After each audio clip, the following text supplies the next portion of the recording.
피난처라는 제목으로 오늘 말씀을 전하려고 합니다. 피난처. 상당히 어렵고 혼란한 시기 가운데 있습니다. 이럴 때 우리가 도대체 어디에서 위로를 느껴야 되는가, 우리의 안전한 곳이 어딘가라는 생각을 하게 되는데, 그럴 때마다 참된 기독교인이라면 하나님께로 숨어 들어가야 되겠다, 하나님께 피하여야 되겠다라고 생각을 합니다. 이것이 그냥 단순한 우리들의 희망이나 또 망상이 아니라 하나님께서 성경에 약속해 주신 그런 피난처이기 때문에 그렇습니다. 오늘 시편 본문은 우리에게 정말 피할 곳이 어딘지, 그리고 그 피할 곳이 얼마나 안전한 곳인지를 말씀해 주고 있습니다. 자, 이제 91편 볼 텐데요. 고난 중에 희망적인 내용이 담겨져 있습니다. 고난이 있지만 여전히 상황들은 고난스러운 환경들이 펼쳐지고 있지만 시편 기자는 희망을 노래하고 있어요. 중심점은 1절에 있다고 할 수가 있습니다. 1절 보시면 지존자의 은밀한 곳에 거주하며 전능자의 그늘 아래 사는 자여 라고 합니다. 지존자의 은밀한 곳에 거주하기 때문에 희망적이라는 거예요. 자, 은밀한 곳이라는 것은 비밀한 장소라는 거죠. 잘 모르는 거예요. 사람들은 모르지만 아주 비밀스럽게 감추어진 장소가 있어요.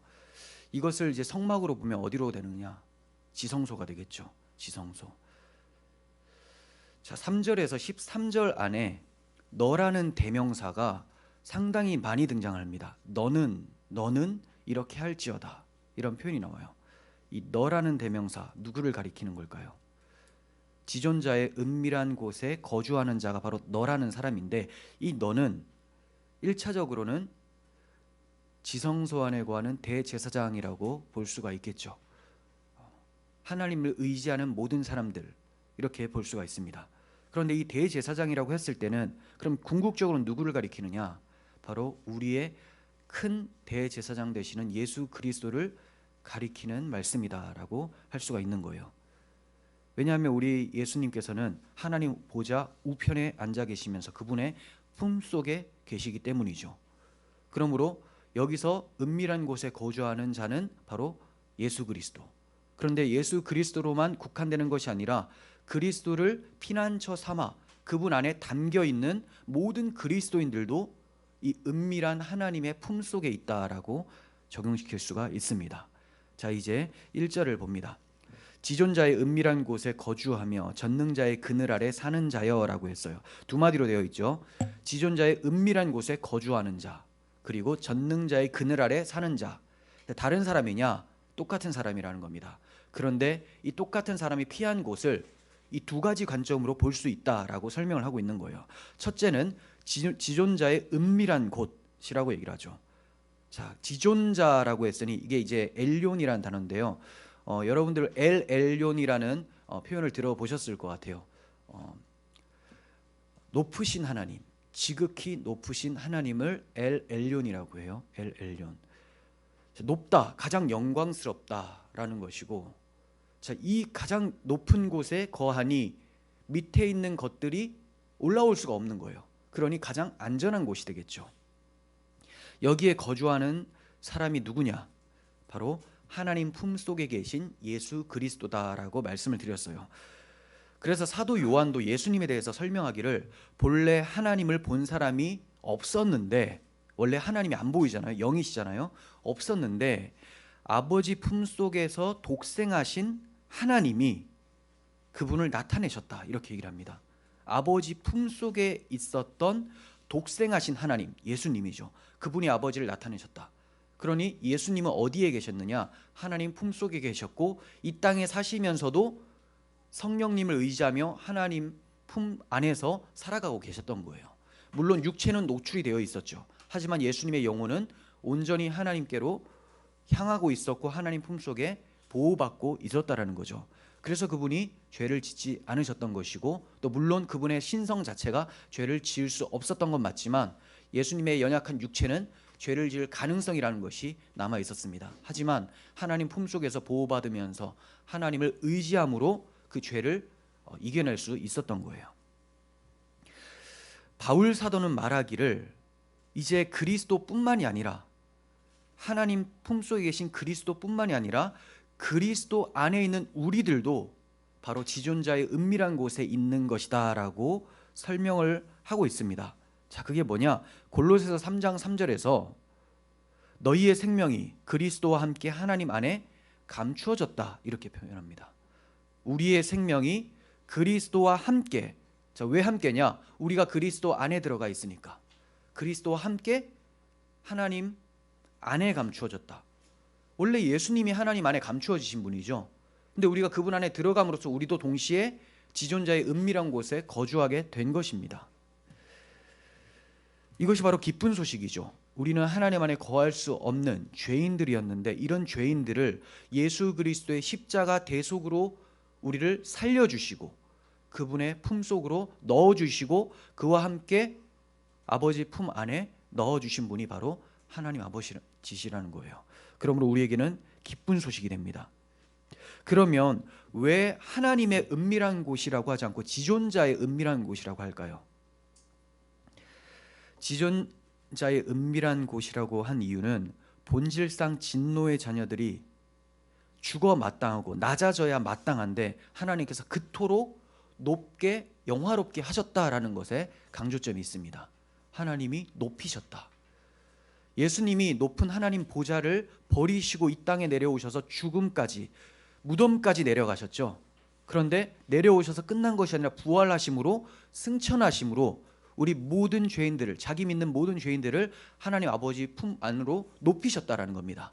그래서 지존자의 은밀한 곳이라고 표현을 하고 있는 거예요. 그러니까 우리들의 신분이 원래는 죄인이었지만 이제는 그리스도 안에서 하나님 보좌 우편에 앉은 왕 같은 제사장들이 되었다라고 성경에서 말씀하고 있는 거죠. 자, 두 번째로 전능자의 그늘 아래 거하는 자, 전능하신 그분 안에 그분의 그늘 아래 사는 자여 이렇게 얘기를 하고 있습니다. 그늘 아래라는 것은 다른 뜻으로 그림자 아래라는 거예요. 이 단어 자체가 그늘, 그림자라고 합니다. 그러면 그늘 안에라고 하면 그늘이 길어봤자 얼마나 되겠습니까? 다 눈앞이라는 거죠. 눈앞에. 그러니까 하나님의 눈앞에, 전능하신 하나님의 눈앞에 그림자 안에다 들어가 있다. 이만큼 안전하다, 보호 아래 있다, 은혜 아래 있다라는 것을 상징하는 겁니다. 어째서 하나님의 그늘 아래라고 하지 않고 전능자의 그늘 아래라고 하는가? 안정성 때문이죠. 전능하신 하나님의 품속에 있는 자를 누가 감히 뺏어올 수 있는가? 그럴 수 없다라는 것을 강조하기 위해서 전능자의 그늘 아래라고 말씀합니다. 샤다이, 엘 샤다이라는 표현이에요. 이것도 들어보시죠. 전능하신 하나님. 우리는 그 하나님 안에 보호받고 있는 자들입니다. 예수님께서 말씀하세요. 요한복음 10장 29절에서 그들을 주신 내 아버지는 만물보다 크심에 아무도 아버지 손에서 빼앗을 수 없느니라. 예수님의 말씀이 진리입니다. 우리의 느낌이 사실이 아니라 예수님의 말씀이 사실이라는 거예요. 이 말씀에는 아버지의 손에서, 전능하신 하나님 손에서 빼앗을 자가 없다, 우리를 빼앗아갈 자가 없다라고 했어요. 그러므로 우리는 안전한 것이죠. 1절에는 거주한다라는 단어, 야샤브라는 단어와 산다라는 룬이라는 단어가 등장을 합니다. 두 개는 비슷하죠. 거주하다, 산다. 비슷한 단어가 반복된다는 것은 강조를 하는 거죠. 이것은 어디 안에 있는 것을 강조하기 위함이에요. 네 소속이 어디냐라고 묻는 거죠. 자, 홍수 심판 당시에는 어디 안이 안전했습니까? 방주 안이었어요. 그게 바로 전능자의 그늘 아래 거한 것입니다. 그리고 애굽 심판 때에는 어디가 안전합니까? 유월절 어린 양의 피를 바른 대문 안에 있는 것, 이게 바로 전능자의 그늘 아래 거하는 상태예요. 자, 그러면 오늘날 우리는 어디 안에 있는 것이 가장 안전합니까? 바로 예수 그리스도의 보혈 아래, 보혈 안에 있는 것, 이것이 바로 전능자의 그늘 아래 있는 것이죠. 2절을 봅니다. 내가 여호와를 가리켜 말하기를, 내가 말하기를 그분은 나의 피난처요, 나의 요새요, 내가 의뢰하는 하나님이라. 내가 의지하는 하나님이다. 자, 이 사람이 지금 신앙 고백을 하고 있죠. 자, 나는 지금 고백을 합니다. 그분은 나의 피난처고 나의 요새고 나의 의지할 바이십니다 라고 고백을 하고 있습니다. 자, 여러분들 어떻게 고백하시겠습니까?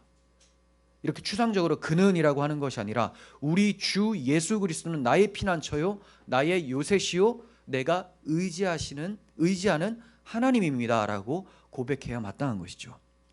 성경은 모든 사람들이 태어날 때부터 소속을 가지고 있다라고 얘기를 해요. 어디 안에서 태어난다는 겁니다. 자, 원죄 아래 태어나는 모든 인간들, 타락한 죄인들은 어디 안에서 태어나느냐? 죄와 사망 안에서, 그리고 마귀의 통치 안에서 태어나게 됩니다. 그런데 이제는 달라요. 우리도 그렇게 시작을 했지만 이제는 다릅니다. 사망에서 생명으로 옮겨졌다라고 요한복음에서 말씀합니다. 예수님이 말씀하세요. 내가 진실로 진실로 너희에게 이르노니 내 말을 듣고 또 나 보내신 이를 믿는 자는 영생을 얻었고 심판에 이르지 아니하나니 사망에서 생명으로 옮겼느니라. 자, 아무나 옮겨지는 게 아니에요. 예수님의 말씀을 듣고 그리고 예수님을 보내신 하나님 아버지를 믿는 자, 이 순서가 중요합니다. 예수님을 통하지 않고서는 아버지를 제대로 믿을 수가 없어요. 그래서 예수님의 말씀을 듣고 아버지를 믿는 자, 그 자는 심판에 이르지 않고 사망에서 생명으로 옮겨졌다라고 과거형을 쓰고 있습니다. 그 NLT 성경에서는 already라는 단어를 써서 이미 옮겨졌다 이렇게 설명을 해요. 이미 옮겨졌다.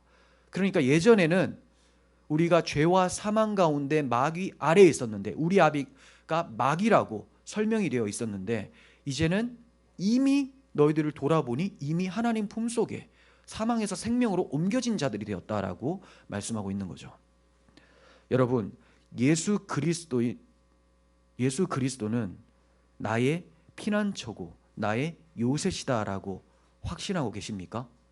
날마다 고백하시면서 그 말씀을 믿게 해달라고 주 성령께 간구하시길 바랍니다. 우리의 믿음이 주의 성령에게 달려 있습니다. 이 세상에는 다른 피할 데가 없어요. 다른 피할 곳을 찾는 사람들은 참 어리석은 겁니다. 왜냐하면 피할 곳이 있다면 찾아도 되는데 피할 곳이 없는데 찾고 있기 때문이에요. 오직 성경에서는 피할 곳이 예수 그리스도 유일한 피난처다라고 말씀하고 있습니다. 우리는 그 피난처 안에 있고 그리고 날마다 그 피난처 안에 있음을 확신해야 되는 거죠. 그런데 피난처 안에 있는 사람들이 자신이 유일한 피난처 안에 있는지를 모르고 엉뚱한 피난처에 기웃기웃거려요. 나가는 동시에 죽게 되는 겁니다.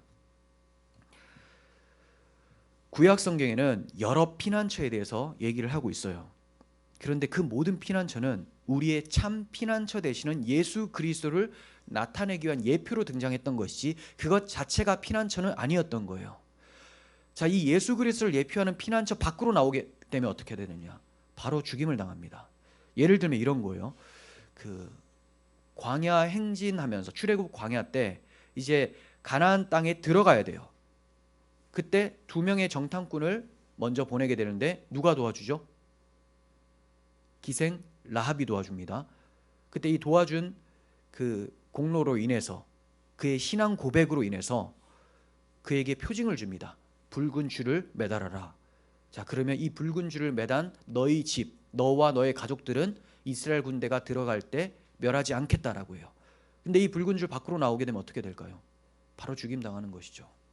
이 붉은 줄 안에 있는 가족들은 바로 예수 그리스도라고 하는 하나님의 언약의 실체 안에 있는 피난처 안에 있는 자들을 상징하는 것이었습니다. 자, 그리고 도피성이 있었습니다. 가나안 동편과 서편에 각자 3개씩 도피성이 있었습니다. 이것은 부지 중에 모르고 범죄한 사람들이 목숨을 부지할 수 있도록 하나님께서 은혜로 마련해 두신 곳입니다. 그 도피성으로 피하면 그가 정말로 부지 중에 지은 죄라고 한다면 그를 살려두는 것이고, 그럼에도 불구하고 그가 도피성에서 나와버리잖아요. 나와버리면 그는 죽임을 당하게 됩니다. 이 도피성은 우리의 도피성 되시는 예수 그리스도를 나타내고 있었던 거죠. 또 있습니다. 제단 뿔인데요. 이것은 명확하게 말씀을 하고 있지 않지만 열왕기 상인가요? 그 1장에 보면 그 솔로몬이 왕으로 등극을 하게 되는데 이때 아도니아라는 사람이 반역을 합니다. 그래서 반역한 아도니아를 죽이려고 하는데 그가 제단에 가서 뿔을 탁 잡고 있는 거예요. 그러니까 아무도 그를 죽이지를 못하는 거예요. 그러면서 알겠다, 너를 죽이지 않겠다 하면서 내려오라고 해요. 자, 한번 봐줬습니다. 자, 그리고 네가 정말 악행을 저지르면 그때 너의 목숨은 끝이다 라고 했는데 다음에 또다시 이제 악을 저질러서 그가 죽게 됩니다. 그러니까 제단불에 있을 때는 그는 살 수 있었던 것이죠. 자, 이 제단불은 뭐냐? 우리의 속죄 제물이 되신 예수 그리스도의 권능 안에 있는 자, 이들은 살 수 있다라는 것을 나타냅니다. 자, 이 모든 것들은 쉽게 말해서 눈에 보이는 것들이었죠. 그런데 눈에 보이지 않는 피난처가 있습니다. 그게 뭐냐? 하나님의 언약이에요. 언약. 이런 것들은 눈에 보이는 언약. 자, 우리가 이런 예식으로 따진다면 성찬식, 세례 이런 거라고 볼 수가 있겠죠. 눈에 보이는 거. 보이지 않는 것은 하나님의 말씀이 선포되는 복음이죠. 설교. 그래서 하나님의 언약 안에 있는 자, 하나님의 언약을 듣고 그것을 믿는 자들은 피난처 안에 있는 거예요.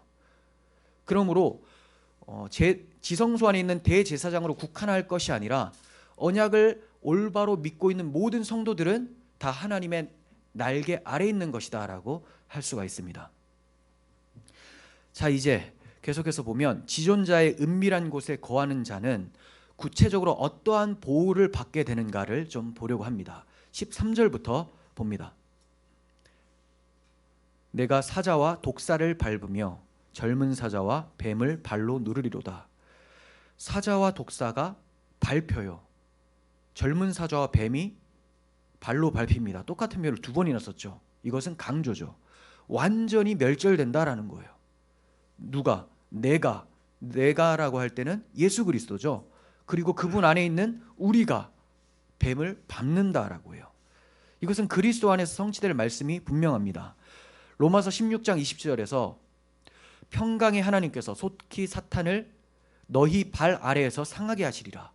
예수님이 밟으셨어요. 예수님이 십자가로 그 뱀을 밟으셨습니다. 밟고 그분 안에 있는 우리도 함께 밟은 자가 되었다. 이스라엘이라는 야곱의 이름, 하나님과 함께 승리했다, 이겼다라는 그 이름이 우리에게 주어지는 거예요.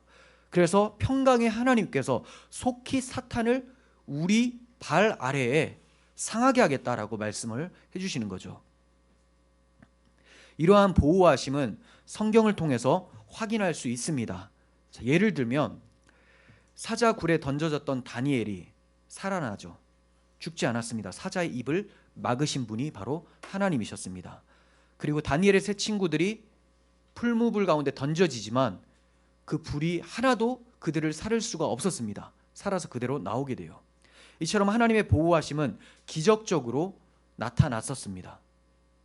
그러나 이것은 예수 그리스도 안에 있는 그리스도라는 피난처 아래 피한 자들은 결코 정죄함이 없다라는, 죄에서 해방되었다라는 것을 구약의 표현대로 보여주신 거예요.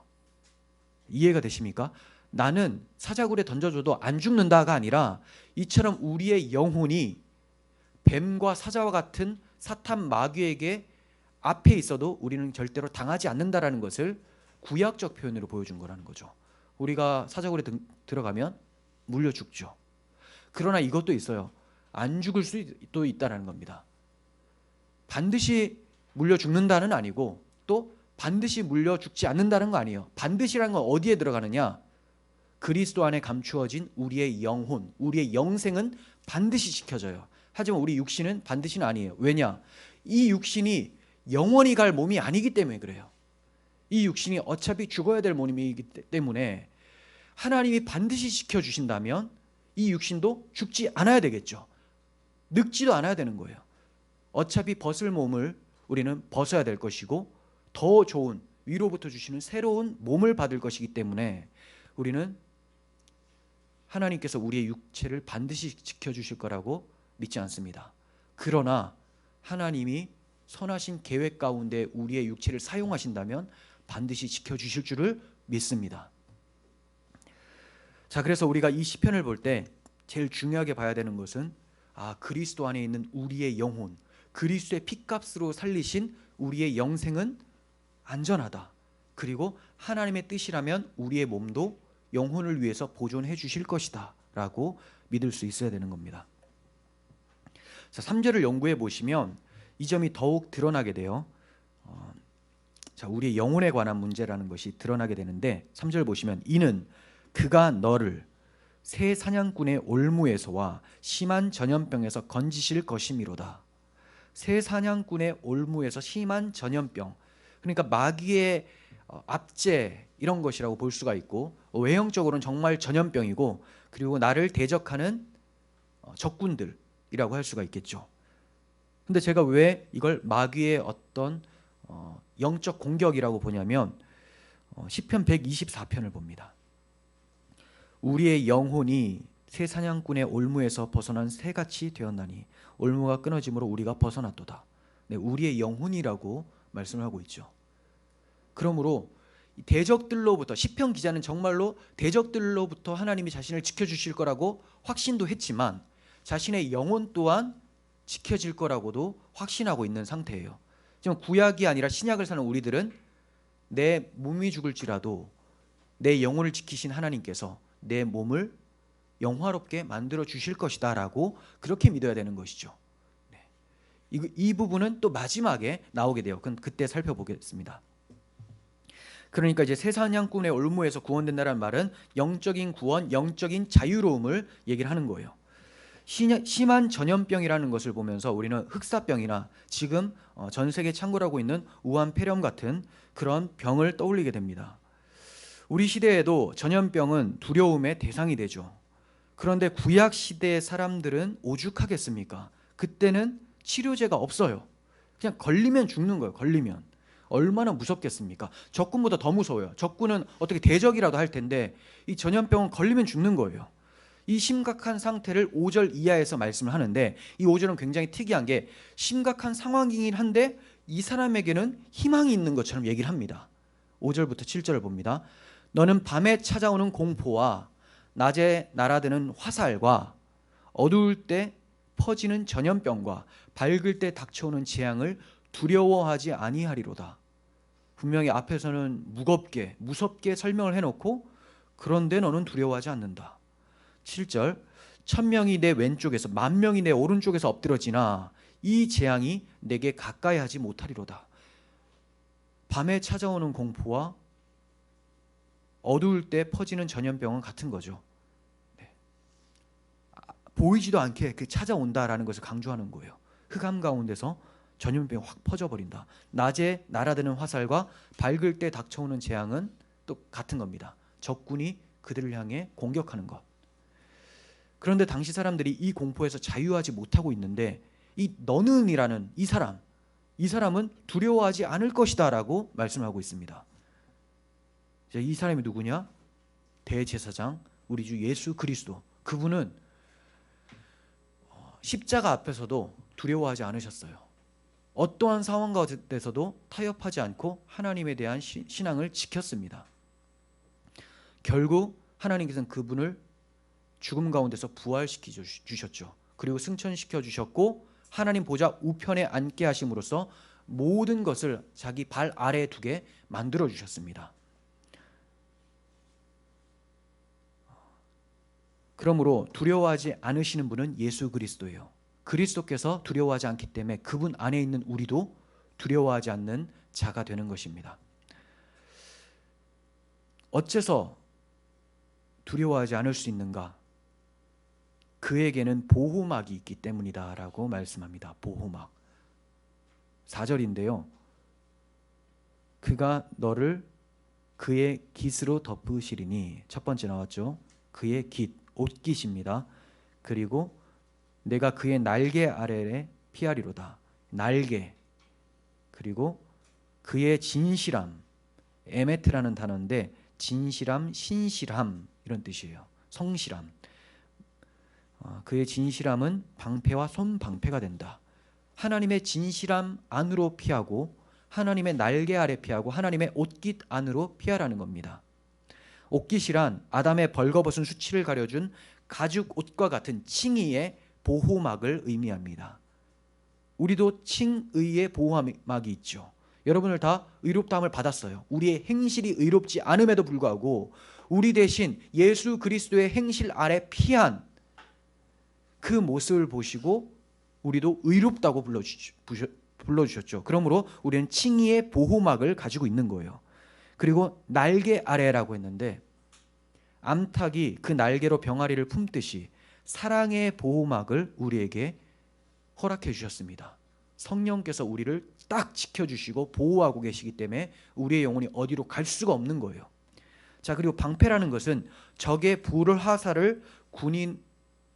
불화살로부터 군인을 방어해주는 믿음의 보호막이라고 할 수 있어요. 이것을 사도 바울은 전신갑주를 입으라라고 하면서 믿음의 방패를 가지라라고 합니다. 믿음의 방패. 적의 불화살을 소멸할 수 있는, 막을 수 있는 믿음의 방패. 이것이 우리에게 있기 때문입니다. 그러므로 두려워할 것이 없어요. 전염병이든 적군이든 마귀의 간사한 유혹이든 어떠한 것에도 우리는 넘어지지 않아요. 혹 넘어졌더라도 아주 엎드러지지는 않습니다. 주님께서 일으켜 주시니까요. 이렇게 보호받은 자가 결국 보게 될 것이 있다. 눈으로 보게 될 것이 있다라고 확신하면서 말을 해줍니다. 8절. 오직 너는 똑똑히 보리니 악인들의 보응을 내가 보리로다. 자기의 멸망을 보는 것이 아니라 악인들의 보응을 똑똑히 볼 것이다 라고 말씀하고 있어요. 그런데 이것은 지금 당장에 나타나는 건 아니에요. 지금은 고난의 때와 같이 힘들고 어려울 수 있어요. 하지만 마지막 날 최후 심판 때에는 반드시 보게 될 것이다 라고 말씀하고 있는 겁니다. 계시록 18장 2절 이하. 자, 일곱째 대접이 쏟아지는 그때 마지막 날에 어떤 일이 있을 것인가? 힘찬 음성으로 외쳐 이르되 무너졌도다 무너졌도다 큰 성 바벨론이여. 이 세상입니다. 이 세상의 모든 가치와 유혹들, 이 모든 것들, 마귀의 힘들이 다 무너져 내립니다. 귀신의 처소와 각종 더러운 영이 모이는 곳과 각종 더럽고 가증한 새들이 모이는 곳이 되었도다. 완전 멸망해서 시체들이 들끓고 이 새들이 뜯어 먹는 상태가 되었다라는 거죠. 5절. 그의 죄는 하늘에 사무쳤으며 하나님은 그의 불의한 일을 기억하신지라.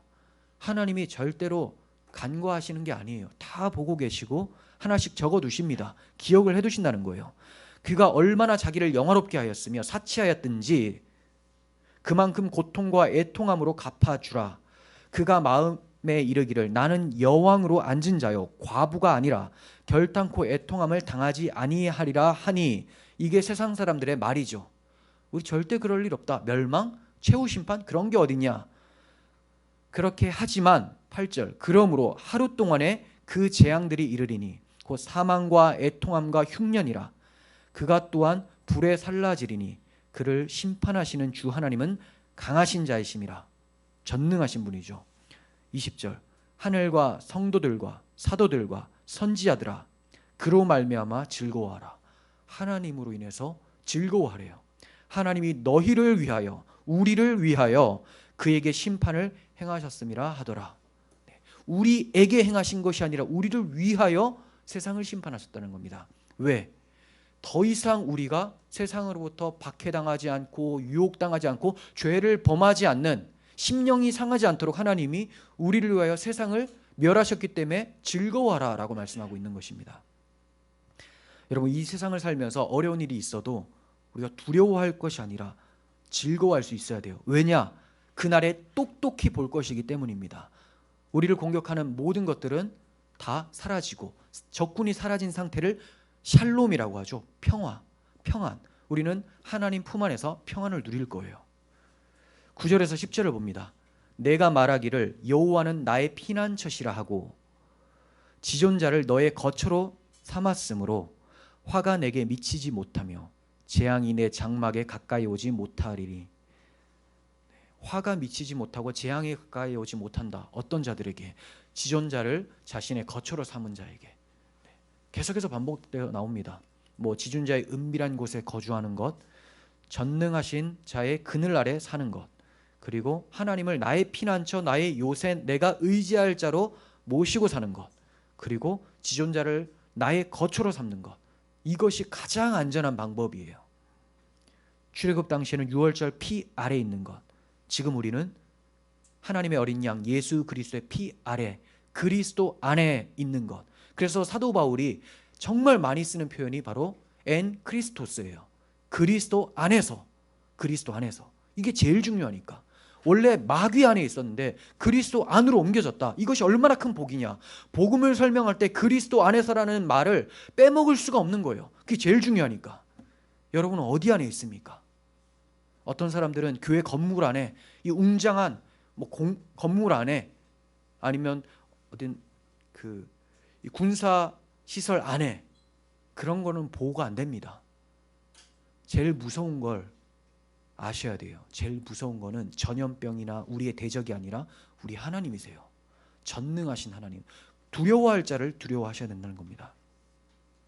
그 두려워할 분, 하나님 진노에서 우리를 벗어나게 해주신 분, 그리고 우리를 하나님의 백성뿐만이 아니라 하나님 자녀 삼아 주신 분, 예수 그리스도만이 우리의 찬송이 되어 주실 줄을 믿습니다.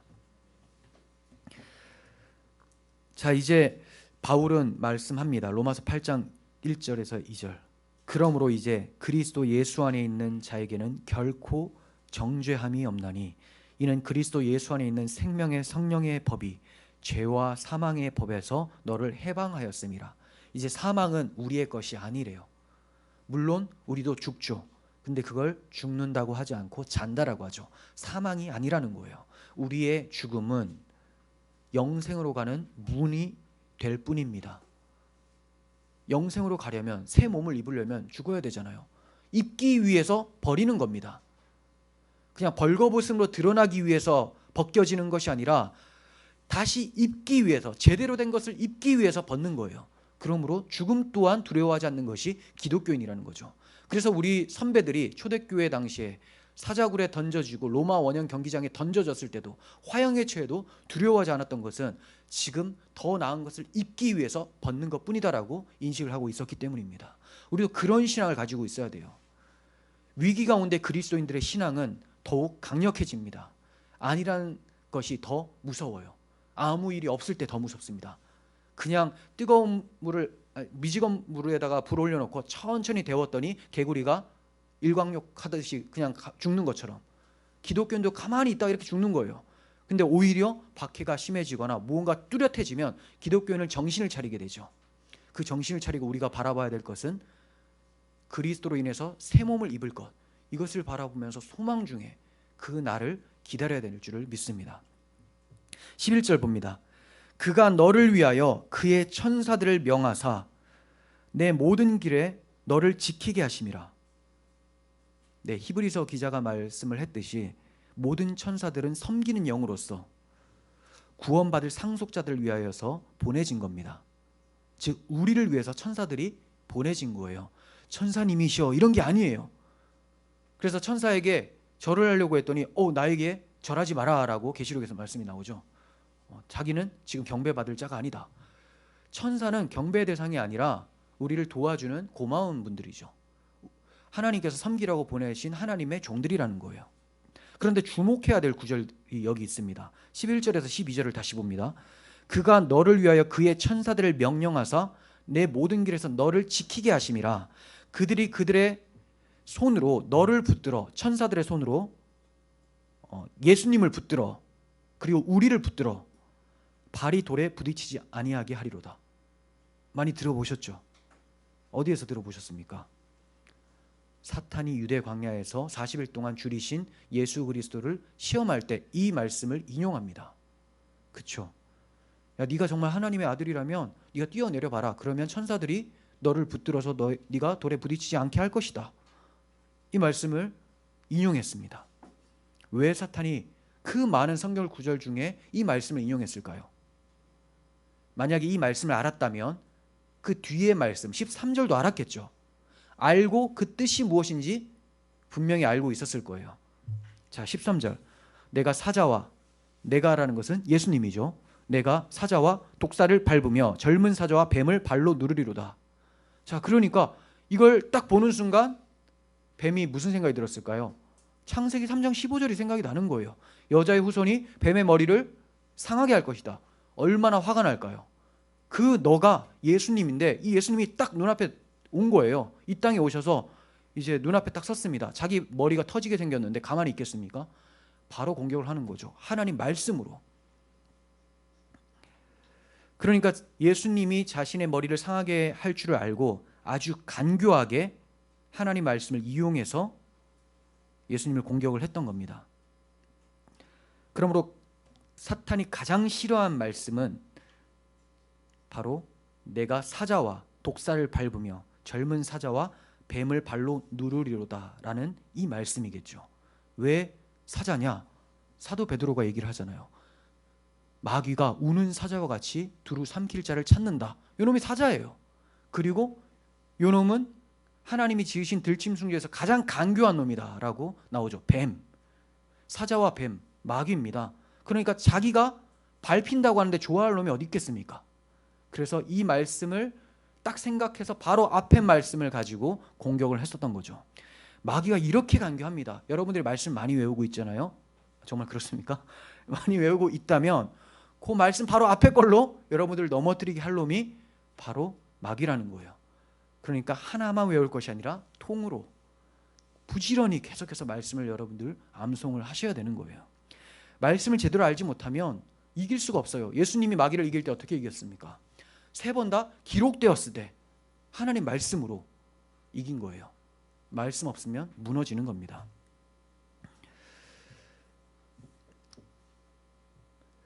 자, 이 시편에서 여러 차례 너라는 2인칭 대명사가 등장했는데 우리는 예수 그리스도께로 귀결된다는 것을 이 11절부터 13절의 내용을 통해서 확인을 할 수 있었습니다. 그리고 더욱 나아가서 그리스도 안에 있는 우리들도 해당된다는 것을 살펴볼 수 있었어요. 이런 맥락에서 본문의 표현들은 구약적 개념이다라고 할 수가 있겠죠.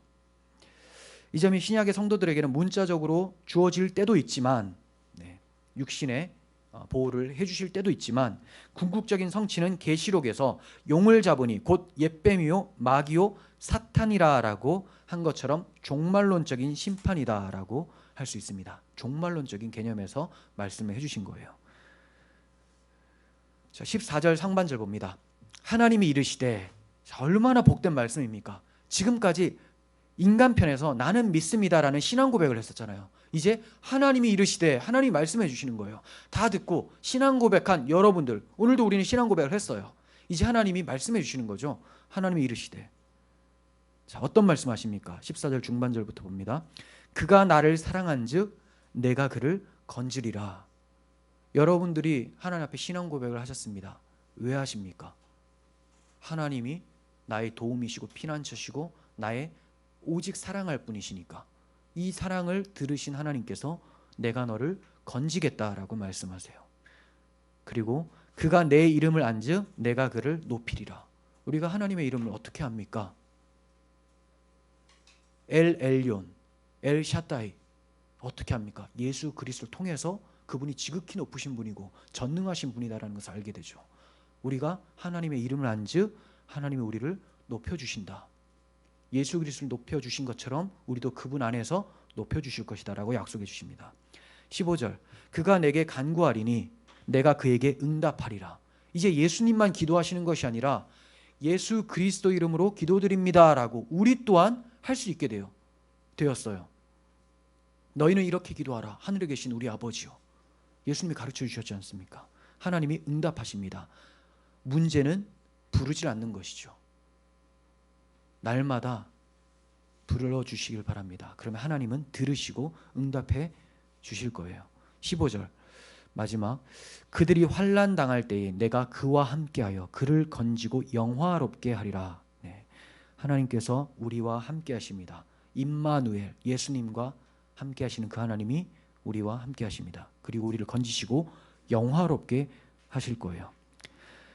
이 시편은 시작할 때 지존자의 은밀한 곳에 거하는 자라고 시작을 했는데 마칠 때는 16절에서 내가 그를 장수하게 함으로 그를 만족하게 하며 나의 구원을 그에게 보이리라 라고 합니다. 그러니까 요약하면 이래요. 지존자의 은밀한 곳에 거하는 자는 장수하게 되고 구원을 받게 된다. 그렇죠? 구원과 장수가 나왔어요. 장수는 길게 사는 거죠. 영생, 영화로운 상태를 얘기를 하는 겁니다. 여호와를 피난처로 삼고 그분께 피한 자들에게 해주시는 보호라는 것이 바로 구원이고 영생, 영화롭게 하리라는 하나님의 약속입니다. 이런 약속은 구약 시대에도 선포가 됐었고 또 예수님이 오셔서 말씀해 주시고 결국 우리들에게 적용이 되는 것을 성경에서 찾아볼 수 있습니다. 예레미야 29장 11절 어떻게 예언이 되어 있습니까? 여호와의 말씀이니라 너희를 향한 나의 생각을 내가 아나니 평안이요 재앙이 아니니라 너희에게 미래와 희망을 주는 것이라. 우리에게 미래와 희망을 주신대요. 비록 우리는 지금은 재앙을 당한 것 같지만 예레미야서 자체가 바벨론으로 이제 끌려가는 상황 가운데 그 말씀을 쓴 겁니다. 그러면 이런 상황이 재앙인 것 같지만 사실은 평안이다. 너희에게 미래와 희망을 주는 것이다 라고 말씀하세요. 자, 어떤 미래와 희망이냐? 요한복음 5장 28절 무덤 속에 있는 자가 다 그의 음성을 들을 때가 오나니 예수님의 음성이죠. 선한 일을 행하는 자는 생명의 부활로 악한 일을 행하는 자는 심판의 부활로 나오리라. 선한 일을 행하는 자는 생명의 부활로라고 해요. 그럼 이 선한 일이 뭐냐? 바로 하나님 보내신 자 예수 그리스도 믿는 것, 이것이 하나님의 일이죠. 예수님께서 오병이어 사건 때 몰려든 사람들에게 말씀해 주신 것이 이겁니다. 우리가 어떻게 해야지 하나님의 일을 합니까? 하나님의 일은 그분이 보내신 자를 믿는 것이다. 그 아들을 믿는 것, 이것이 바로 선한 일이에요. 그분 안에서 살아가는 것, 이것이 선한 삶입니다. 이런 자들은 생명의 부활로 마치게 된다라고 말씀합니다. 로마서 6장 23절 죄의 삭은 사망이요 하나님의 은사는, 하나님의 선물은 그리스도 예수 우리 주 안에 있는 영생이니라. 그리스도, 우리 주 예수 그리스도 안에 있는 영생, 이것이 하나님의 선물이에요. 하나님께서 16절을 통해서 내가 너에게 선물해 주겠다. 지존자의 은밀한 곳에 거주하는 너여, 그리고 전능자의 날개 아래 피하는 너여, 내가 이 선물을 주겠다라고 말씀하고 계시는 거예요. 91편의 보호가 구약 성도들에게는 육적인 개념으로 주어졌다 하더라도 신약의 성도들에게는 영적인 문제라는 것을 기억하시길 바랍니다.